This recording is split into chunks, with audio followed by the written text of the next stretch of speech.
Hey guys, this is Kristen Campbell, and I'm going to go over the exam answers.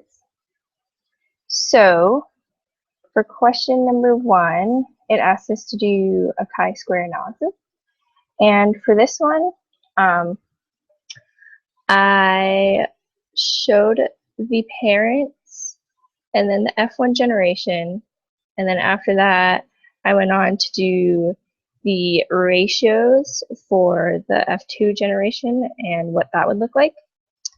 And then from there, I totaled the values right here and then multiplied that by the ratios for the chi-square, and then did the degrees of freedom and used that little chart it gave us with the exam to look at the p-value and see if we reject or accept the hypothesis. And I found out that the hypothesis should be rejected, and the value is way too high as compared to what the value from the chart should be. Okay, for the next question, it talks about Huntington's disease is caused by a dominant allele, and non-disease is caused by the recessive allele, and then it talks about how an unaffected male marries a heterozygous female, sorry. And there's the genotype. And I did a little Punnett square over here. Oh.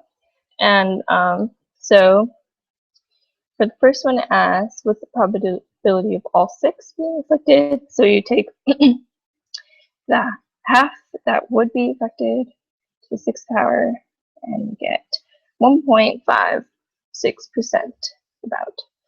And then for part B, it says, what's the probability that 4 children will be affected and 2 will be, 4 children will be unaffected and 2 will be affected.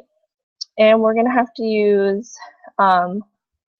the binomial equation to do this. And when you plug in all the values, you should get 75 out of 32 are going to be affected, and the same value is going to be unaffected.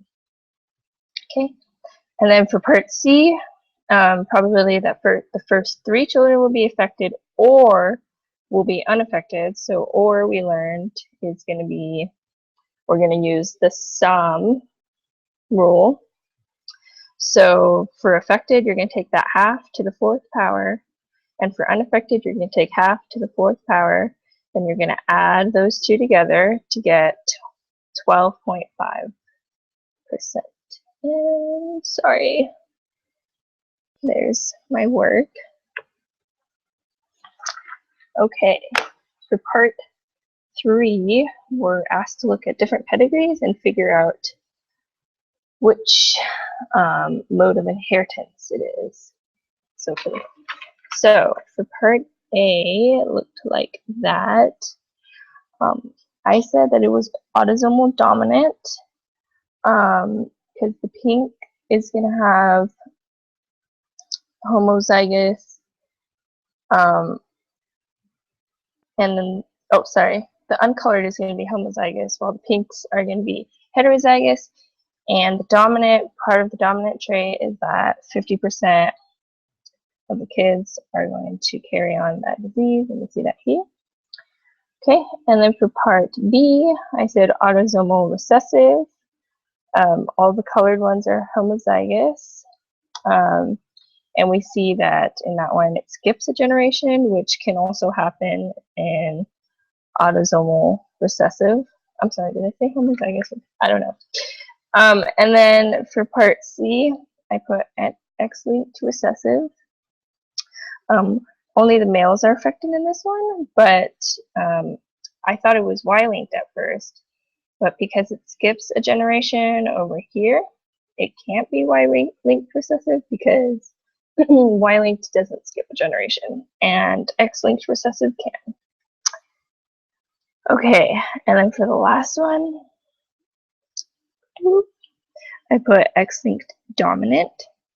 And that's because the fathers give the trait to their daughters, and that's 100% of the time. And here we see that. And then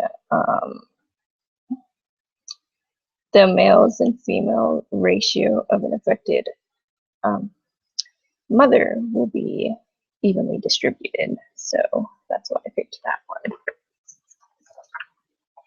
Okay, for question 4, it asks about African hedgehogs, and they have 90 chromosomes. And so for part A, it says how many sets of chromosomes are present per somatic cell in this organism.